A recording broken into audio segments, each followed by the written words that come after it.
أول اعتراض على هذا الموضوع كان من مجلس الوطن الكردي بأن لا يكونون ضمن وفد الإدارة الذاتية، والحكومة أخرت دعواتهم عدة مرات، ووفد الإدارة الذاتية وأيضا وفد قسد كانوا يصرون مرات عديدة على حكومة دمشق دعوة هذا الوفد لنقاش القضية الكردية، ولكن لم يستجيبوا.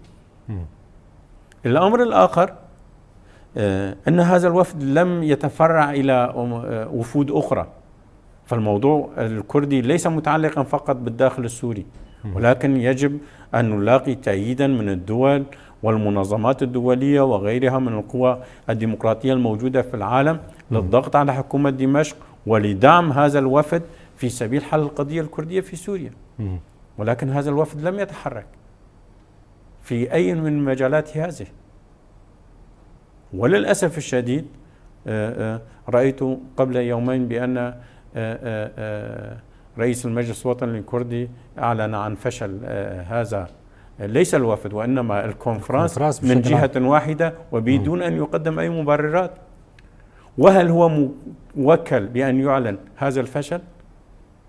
وهل سيتحمل التبعة التاريخية لهذا الإعلان؟ الأمور أنه هناك بعض الشخصيات التي تتحدث ولا تأخذ بعين الاعتبار أي تقييم تاريخي لهذه الخطوات، وكأنها أتت من كوكب آخر.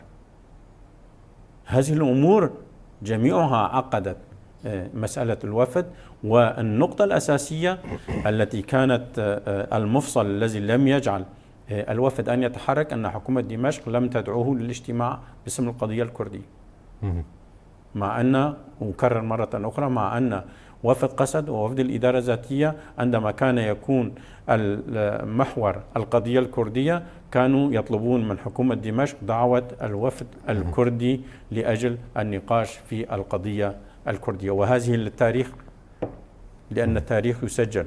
نعم. لذلك أردت أن أوضح بعض الأمور التي قد لا تكون واضحة للجميع.